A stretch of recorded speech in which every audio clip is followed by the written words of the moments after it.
sensational, I think, to be able to do something I've wanted to do for a long time, but have shied away from doing it for many reasons, and that is to talk about some of the interesting things that have happened to me.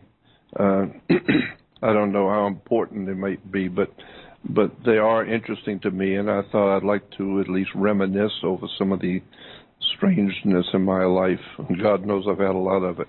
Well, I know a little bit about some of it, and it has been phenomenally fascinating what you, even as a little boy, it started. I mean, these things are just remarkable. So we had an email, and two of them, I think, from people who are looking very much forward to hearing some of your strange events.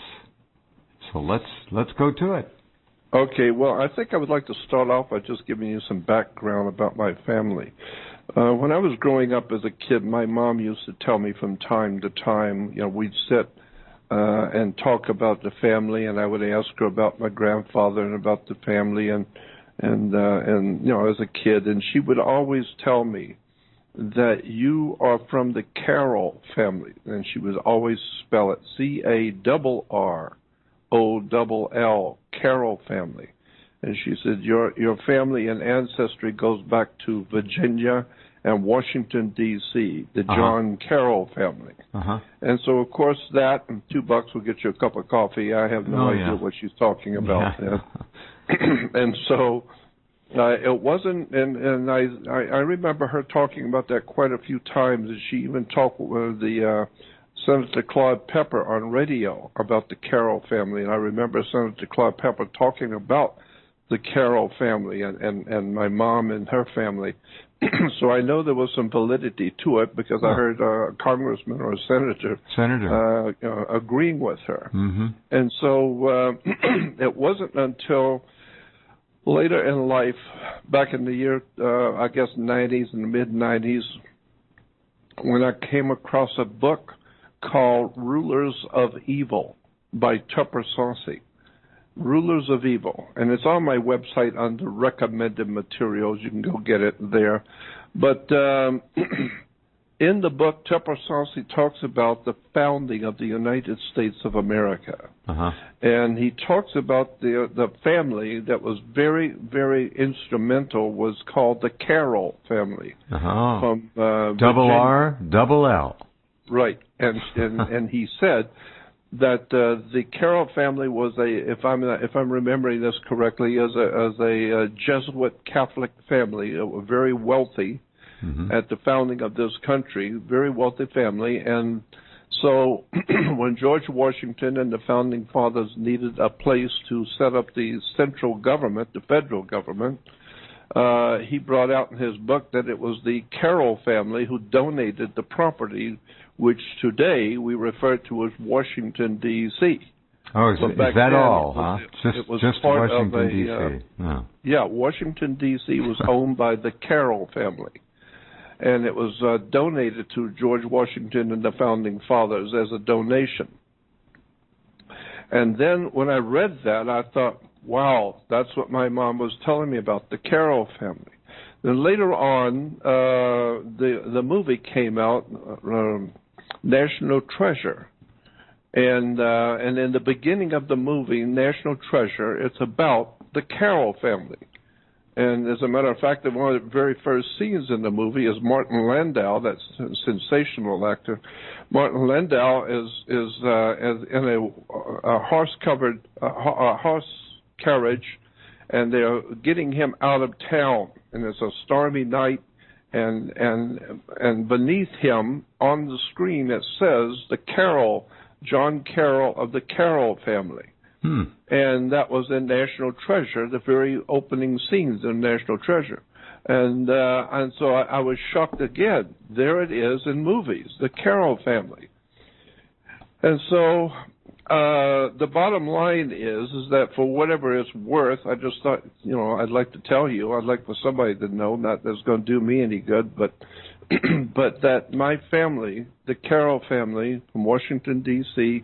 and Virginia area, was my ancestor. So, in point of fact, I've often mused that if I had the money, I would like to hire a really, really high-class law firm, and sue the flying hell out of Washington, D.C., and demand my property back. My family gave it to the people of America, not to the fascist, murdering criminals that run our country today. I would like my property back and get all of that crap off of my property. So that's really fascinating, Jordan. Amazing that your family donated Washington, D.C., the property, to the government of these now rotten United States. Yeah. Yeah, and my mom used to tell me that all the time. And like I said, it wasn't until I was much older, but I did remember she talked on the radio one time on ABC Radio in Los Angeles when Senator Claude Pepper, who was the highest-ranking Democrat at that time, happened to be on the air, and she called and was talking to him, and I was in the other room listening to the conversation, and I remember Senator Claude Pepper talking about, yes, the Carroll family, and your family was the Carroll family, and et cetera, and he went on talking about the importance of that name and what my family had done, and so I just thought that was interesting. I'd like like I said, I don't know where it could go, but I just would like for the world to know it was my family that owned the property that we call today Washington, D.C. Let me ask you a question or two about this. This is fascinating. The Masonic and Luciferian impact that was laid on the land that your family donated to this country in the beginning. Your family was not involved with that part of it. I imagine they were probably shocked as to what happened and who really was running this country. Yeah, well, from what I remember my mom telling me and from what I've read and heard, the Carroll family was a Jesuit Catholic family. They were Jesuit. And I'm not Catholic or Jesuit, but I was born Catholic. But the mere fact that it was a Jesuit family, and they were, and from what I gathered, it was a very wealthy family. And they had a lot of land, and they donated a large tract of land, to the government. Yeah, it is. Who do you think laid out the grid? And it is a very specific grid of intent, the geography of the city of Washington, D.C. Who do you think did that? Jesuits or others? I'm sure the Jesuits, because they're very, very crafty people. They're very much involved in government and finance, high finance, international banking, world law, all of the real power centers of the world today. Jesuits dominate, and so I'm sure that there's a real story here that I'm bringing out at the last minute before I leave this world, but at least it gives somebody opportunity to look into it for me. And I would not be a bit surprised if a lot of my ancestry has been wiped off, wiped out, so that there's, you can't really erased, find it. Of course, yeah. Yeah, sure. It wouldn't surprise me any. But I just remember what my mom and her sister and when my aunts would come over, my mom's sister, they would talk about the Carroll family and I think I said my mom had two uncles who lived in my hometown, and they were both appointed to the federal bench. One was Bob Carroll, and the other was Frank Carroll. And so I know, if nothing else, I do remember going as a little kid with my mom to see two federal judges in town. I didn't know what it was all about, but I was going to see her uncles who were the Carrolls. So I know that that's legitimate. And I know that the Carroll family were involved with the founding of this country. As a matter of fact, I think John Carroll signed the Declaration of Independence. And he was the only Catholic to do so. And it was either the Constitution or the Declaration of Independence that Carroll signed. And so his name's on there, John Carroll. And so I just thought that was of value, even though it doesn't mean anything for me, but at least it is of value to know that, what my ancestry is all about. But anyway... here's hold on. Charles Carroll, Carroll, of Carrollton. Yes. RRL, signatory of the Declaration of Independence. Yes. He was elected to the Continental Congress on July 4th, 1776, and remained a delegate until 1778. How's that? That's exactly right. That's what my mom was telling me. Yeah. So good job.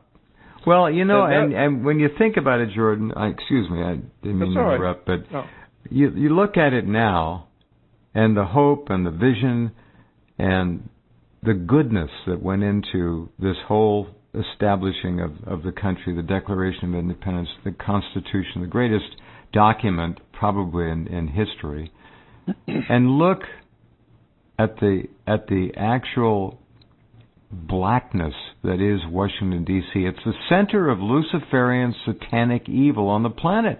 That argument can be made.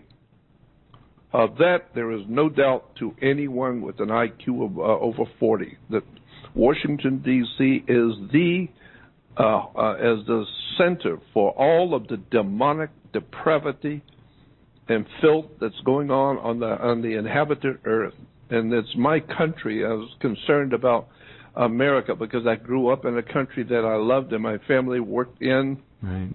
And all of my family worked hard to be a part of America, and only to find out that it's been taken over by criminals, liars, and thieves. Well, there's world Zionism. Charles Carroll never would have imagined when he signed the Declaration of Independence on July 4th, 1776, that the net result would be what we're looking at right now. You're right. No exactly way. Right. But just keep in mind, though, that family was a Catholic Jesuit family. Yeah. Well, that underscores the argument that the Jesuits are maybe at the top. Yeah. Well, that's what I think. That's what I choose to believe based on my 56 years of looking into all of this. But then on the other hand, it's always amazed me that this is what's always been in my blood. As a child, I was always interested in the dark side of things, and the political, and asking the right questions to find out what's really going on. Right. And then I come to find out later on in life, when it's too late, of my ancestry. But I do think it's interesting. I've spent my whole life pursuing knowledge of politics and religion, and and the real conspiracies behind all of this. So that, like I said, that $2 will get you a cup of coffee. But anyway, I just wanted to establish that to start with. That's a great opener. All right, Maestro. And so in 1989, now I've had so many strange experiences even as a child, but we'll get into some of those things later. But I think a nice place to start would be in 1989 in Los Angeles. I went to a Whole Life Expo, which our dear friend Paul Andrews was putting on a masterful show called the Whole Life Expo. Right. And I only had a few bucks on me, but I was going to see. I didn't know what it was all about, but it looked interesting. So I went to this big conference at the Hilton Hotel, the Airport Hilton. And my God, there must have been 20,000 people there. It was an enormous event. And I'm walking down the aisles, and of course all of the vendors all have big tables. They're all in a line, and they got big signs on each table. And I came across a table of a psychic, and his picture was up on the wall, and his name was Kenny Kingston. Oh, and, sure. And Kenny Kingston was supposedly, referred to as a psychic to the stars. Kenny was on the program here several times.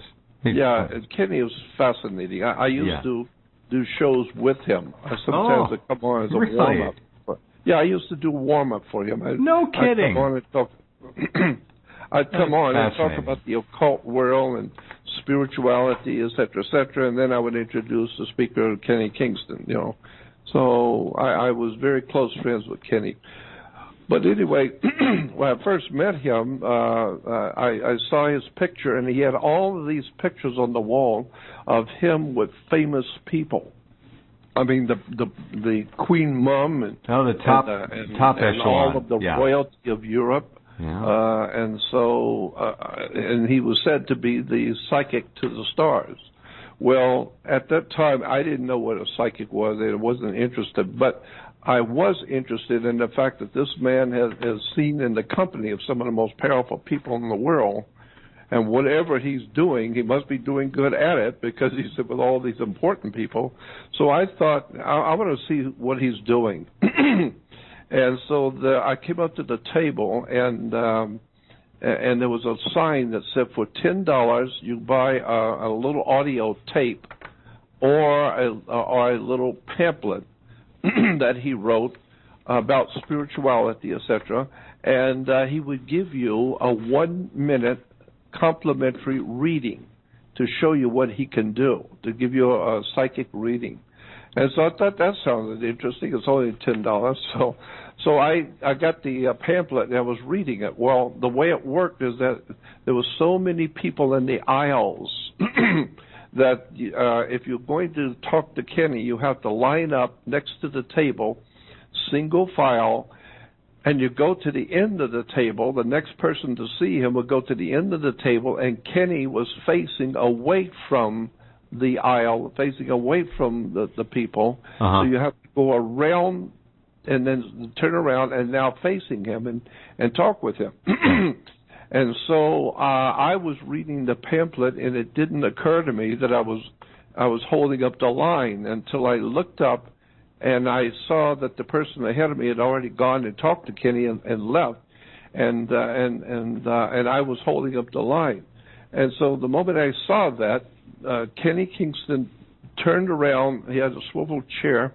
He turned around to see if there was anybody else in line, and our eyes met.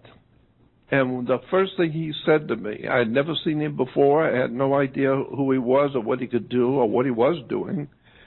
And when our eyes met, he pointed at me very deliberately, and he said, "You've come back. They have brought you back." And I said, "Are you talking to me?" He said, "Yes, you. You have come back." And I said, "I don't understand." He said, "You are going to expose religion, the demonic depravity of religion and government. You're going to expose conspiracies around the world, and you're going to be very famous doing that because they have brought you back to do that." And I was amazed what he was talking about. And he said, "They have brought you back." And then he said, "You are going to make some of the most powerful enemies a man can make in this world.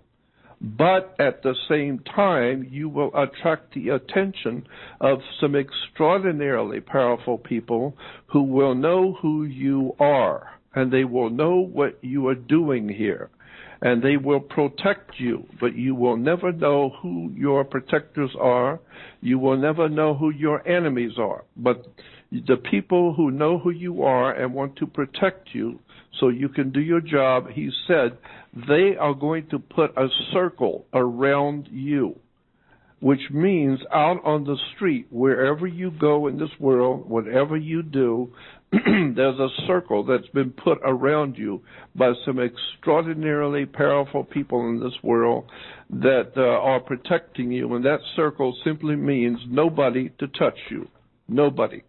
And he says, so they're doing this, but you don't know who they are, but they know who you are. And they are protecting you so that you can do what you have to do. So that was one of my first entries into the world of psychics, and I had other experiences with Kenny, but that was just a beginning to awaken Kenny me was up. a very nice man. I always enjoyed being. His energy was very kind, caring, and sprightly almost. He was interesting. I love Kenny, and I used to, like I said, I've done shows with Kenny and introduced him at different conferences, and he and I would speak on the stage together.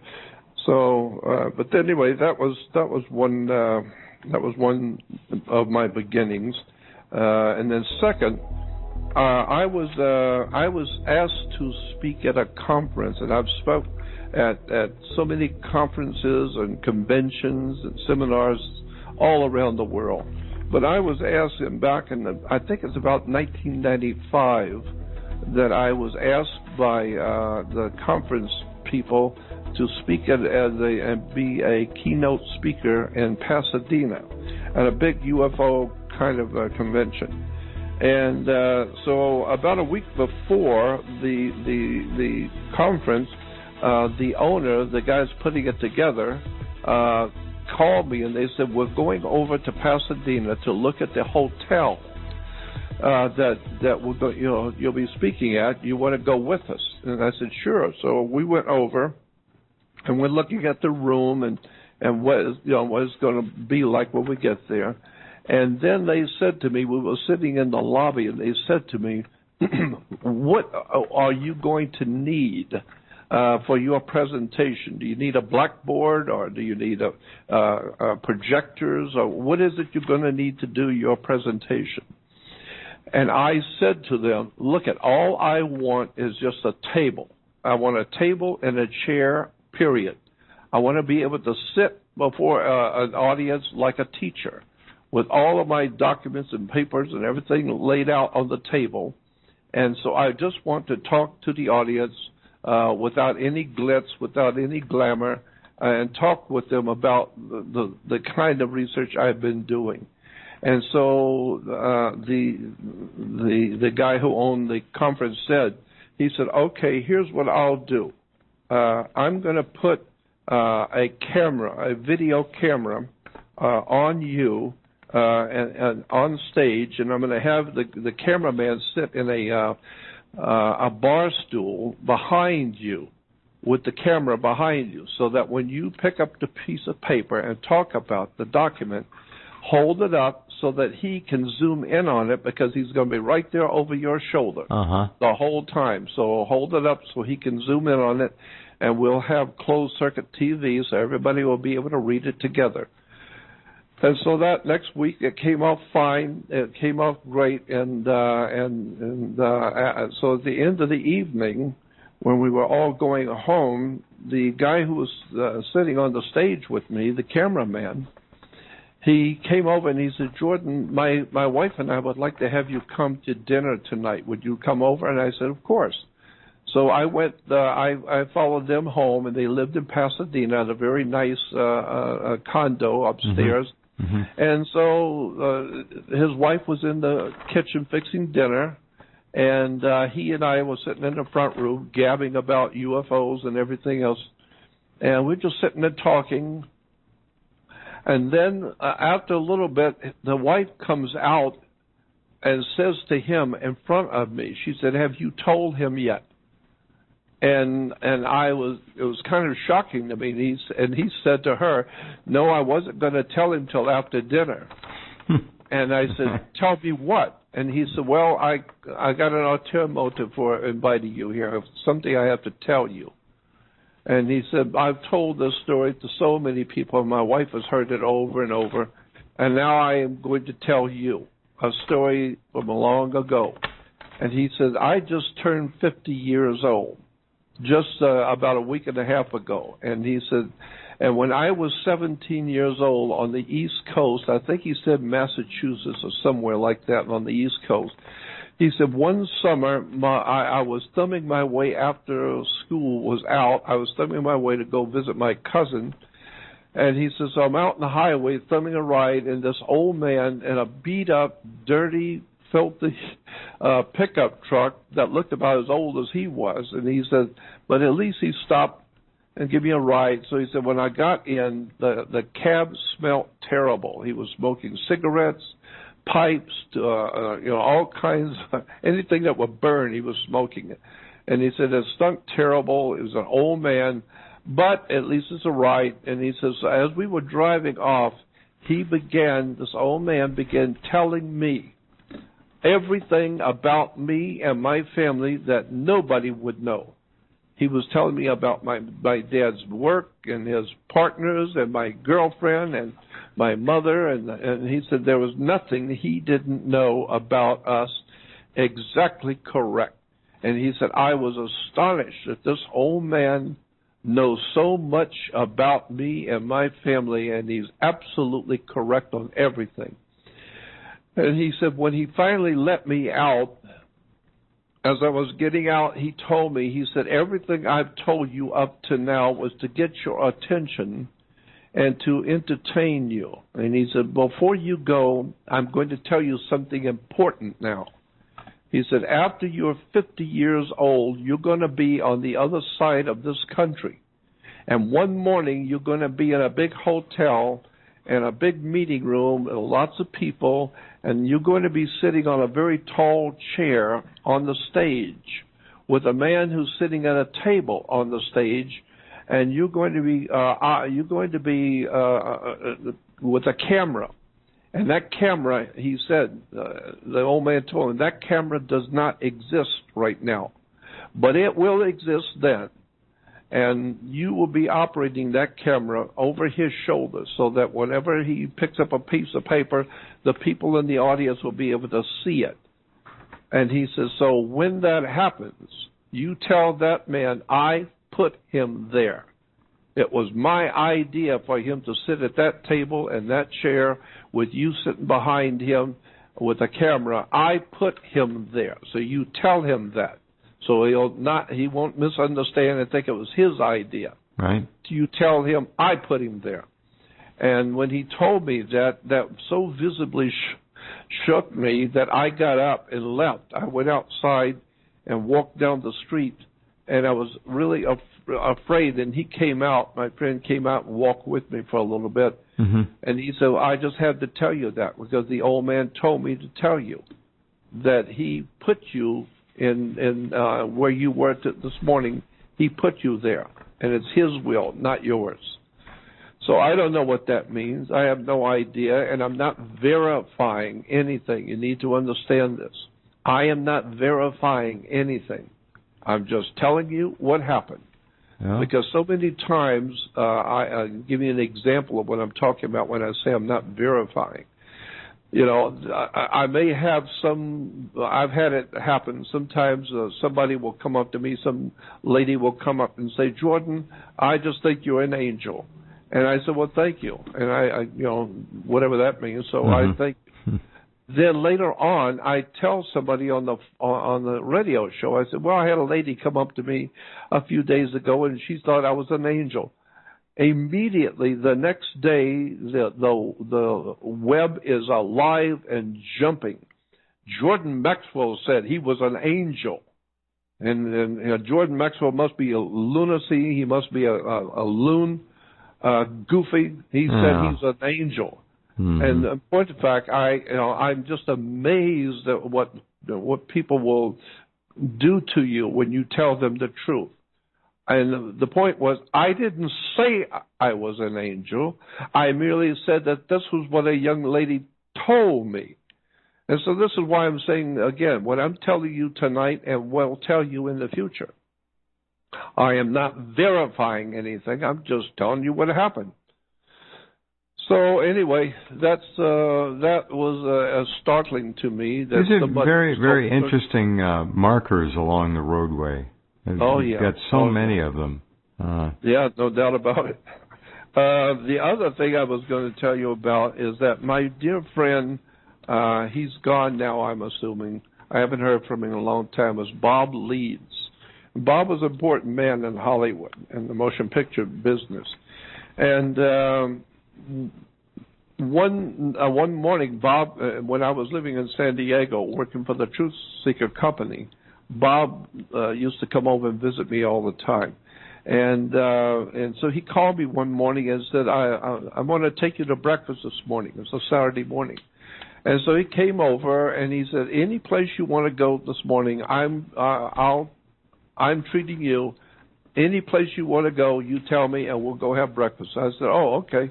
So we got in the car And I told him, I said, I think I want to go to Escondido. Well, Escondido is a little small town north of San Diego.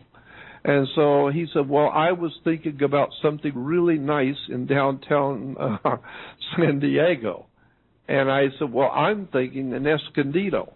And he said, well, there's nothing in Escondido.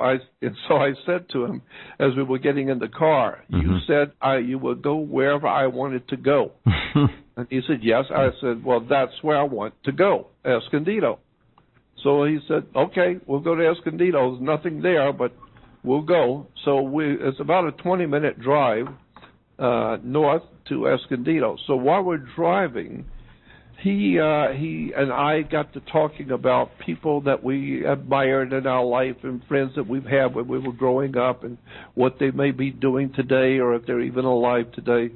And I told him about a couple of people that I wish I could see that I went to school with and were very close to. And so we were just reminiscing about dear friends that we'd like to see and have lost track of.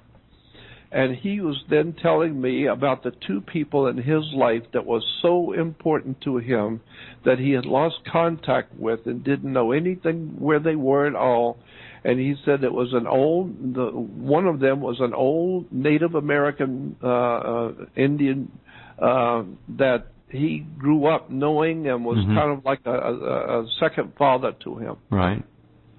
And he said, and the other one is a contractor, building contractor that I went to school with, and we hung out together and was roommates in school. And he said, I would love to see him, but nobody I know that knew them knows anything about them. Nobody knows where the old man is or the contractor friend of mine. Nobody has ever heard from them again. And he said, I would just give anything if I could see them again. So we get into Escondido, and there's nothing there. And so we're driving down the main street, and there's an IHOP. And so I said, that's where I want to go, right there. And he said, that's the IHOP. Anybody could go there. And I wanted to take you to someplace nice. And I said, Bob, you said I could go where I want. That's where I want to go. So he said, okay, so we'll go to IHOP. So we get out of the car, and the place is crowded because it's the only place in town they have breakfast. And so he and I go in, and we wait for a few minutes, and we finally get a seat. And they put us in the back part of the restaurant.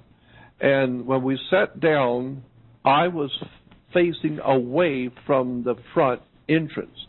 He was looking toward the front entrance. And I noticed immediately when we sat down, something very, very bad happened, or something happened, because his whole demeanor changed immediately. And I saw in his face something very fearful, or something very, very, very bad. And I said to him, Bob, what's wrong? And he didn't even hear me. And I tapped him on the arm, and I said, Bob, what are you looking at? What's wrong? And he said, there is the old Native American man sitting right there, and there is my contractor friend 2 seats down from him. There's both of the people I just told you I wanted to see, and but goddamn if they're both sitting right here in the restaurant in Escondido, and I would never have seen them had you not demanded to come here. He said, and he couldn't believe. He said, how do you do that? I just got through telling you who I wanted to see, and there they both are. So I don't know. What a shocker. Well, no coincidences, eh? No, I don't think so. Not with the right people involved, anyhow. You're right. Then, let's see, there was a couple So of did he go over and talk to these people? Yeah, he did. He did. Yeah. He got up quickly and went over to talk to them. And I think if I remember right, he's pretty much stayed over there between the two of them, back and forth. Well, understandable. Yeah. Yeah, absolutely. And so. Well, that was very nice of you to make that introduction again. Yeah, and I have no idea in the world how it worked. And then on the way back to San Diego, we were talking about he was saying, "Who are you?" He said, "Every time I'm around you, strange things happen." And it's kind of like there's a vortex of strangeness around you. And he said, Bob Lee said to me as we were going home, he said, there's some kind of a vortex that's spinning around you, I feel. That's my thought. And he says, it's like a swastika. The sun is swirling around, and I kind of see the vortex around you like a swirling sun or a swirling swastika or something like that around you. And then he said to me, there's something strange about you. And then he said to me, where were you born? Where did you come from? Where were you born? And I said, I was born in Pensacola, Florida. It's a big Navy town. And he said, okay. So then when we got home, he said, well, let's go out to a movie tonight. So I said, okay. So he came by that evening, and we go out to the movie, and what he wanted to see was Contact with Jodie Foster. And so he and I are at the movie, and we were talking about what had happened today, and so when the movie starts, first of all, there's a little girl. When Jodie Foster was supposed to be a little girl, she was in her bedroom talking to someone, and this whole movie is about contact and about aliens and other life forms and other worlds. And so she's on her ham set, and her father comes into the bedroom in the movie, and he says to her, "Who are you talking to?" And she said, "I'm talking to my friend in Pensacola, Florida." And he looks at me and shooks his head, because that's where I'm from, is Pensacola. And that's in the movie. She said, the little girl said, "I'm talking to my friend in Pensacola." And then later on in the movie, not too long after that, it shows the laboratory where they're picking up a signal from outer space, and so they run over to the computers and flip on the screen to see what they're hearing and see what they can see, and they begin to see some kind of a strange vortex. If you'll remember in the movie, they're seeing a strange vortex of some kind, and as they begin to focus in on it, it then becomes very obvious what it is. It's a swastika. If you remember in the movie, it was a swastika. A Maxwell vortex, a swastika. There you go. And he looks at me and shakes his head, because he just got through saying on the way to there that the vortex is like a swastika. Well, there it is. And then I told him I'm from Pensacola, and that's who she's talking to is Pensacola. So very funny, like very interesting. Yeah. You mentioned the swastika and vortex in the same sentence. Very few people think of the swastika in a vortex sense. But when you look at it, think about it, it's right there. I don't know why people miss it. That's exactly what it is. We've been so damn conditioned to see it as right angles and nothing moving and this rigid symbol. No, it's a symbol in motion. It's a vortex. Yeah, that's right. It is, and like you said, most people never even think that far. No. Because you have to be trained in symbolism to pick up on things like that. Well, we're trained about the swastika, but it's not in the vortex sense. It's the old Adolf Hitler evil Nazi thing. That's all people think about. But look at it as just an artistic or a cosmic symbol, which is really how it started out as eons ago. This has been around a long time. And what a lot of people don't know about the swastika, one of the Army's larger divisions used the swastika as its emblem in the beginning of World War II, and they had to drop it. No doubt about it. You're right. Another strange experience. I went on Tom Leykis' show in Los Angeles. He had a major show in L.A. back in '89. And so his producer called and asked if I would do a live interview, come down to the station and be on with Tom Likas. They had seen my first video, and so I went down, and so I went on Tom Likas' show for an hour, 90 minutes, whatever it was, and I got an after the program was over, I got phone calls, of course, and I gave my telephone number, and so I got a phone call from a guy who said he was a producer in New York on ABC Network, and he wanted me to come to New York to do a show with what was the guy's name?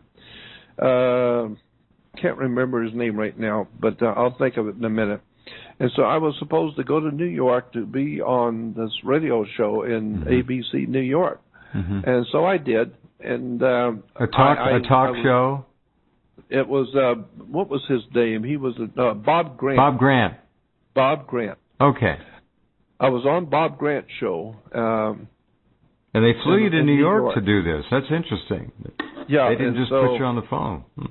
Yeah, and so no, he wanted me there in the studio. So I flew back, but I was up for a couple of days trying to prepare, because I've never done anything this big, New York, ABC New York. Sure. And so I was scared to death, but but it was part of who I am or what I do, so I got ready.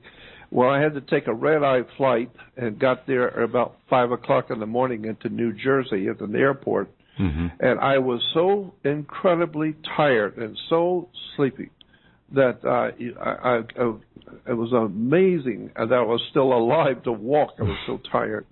And so I decided not to go into New York, but just to stay at the hotel at the New Jersey airport. And so I got a room. It was up at the top, like 9 or 10 stories up. And when I finally got to the room, I was so out of it, I just plopped on the bed and lay back on the bed, and for a moment I thought to myself, what am I doing? I'm going to New York tomorrow to be on ABC.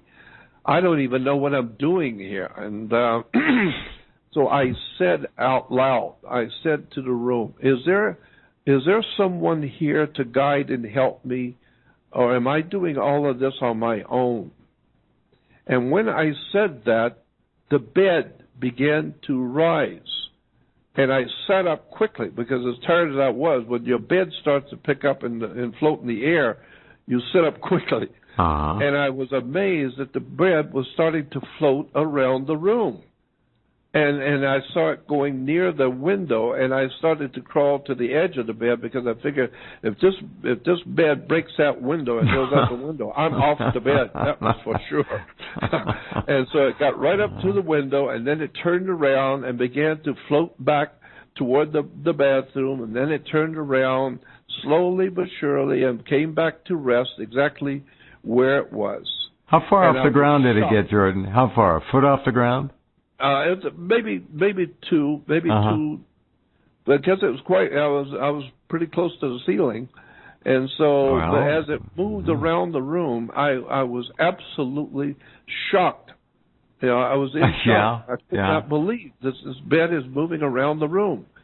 But when it finally came back and sat down, I remember distinctly.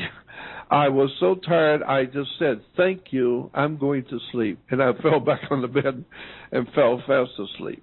But that told me, you what asked, a funny story. And I have no doubt whatsoever that's exactly what happened. Yeah, and like I said, I'm not verifying anything. I'm just telling you what happened. Yeah. So the next day you did the Bob Grant show. Yeah, I did Bob Grant, and Bob Grant told me, look, and I'm not telling you what you can say or what you can't say. You can talk anything you want. And he said, but Capital Cities Corporation out of Chicago owns ABC at that time. And he said, it just so happens that the 7 guys who own Capital Cities happens by chance to be here in the studio today. Don't put any pressure on Jordan. No. No. And he said, they're going to be sitting in the producer's booth watching you. And he said, I'm not telling you what you can say and what you can't say. You're free to say anything you want. But just remember, the bosses of all bosses are sitting there watching and listening to you. So just be cool in what you're going to, whatever you say. And so I've always tried to be a gentleman on radio and do what I do, you know. And so I was supposed to be on for a half hour. And then when we went to the break, at the half-hour break, the producer came in and he says, the bosses say keep him on for another half hour. And so, okay, so I stay on for another half hour. And then when it went to the top of the hour for the break, the producer came in and said, the bosses love him. Keep him on for the rest of the program. Bump everybody. Keep him on. And so, and then Bob Grant looks at me and said, well, they're the boss, so that's it.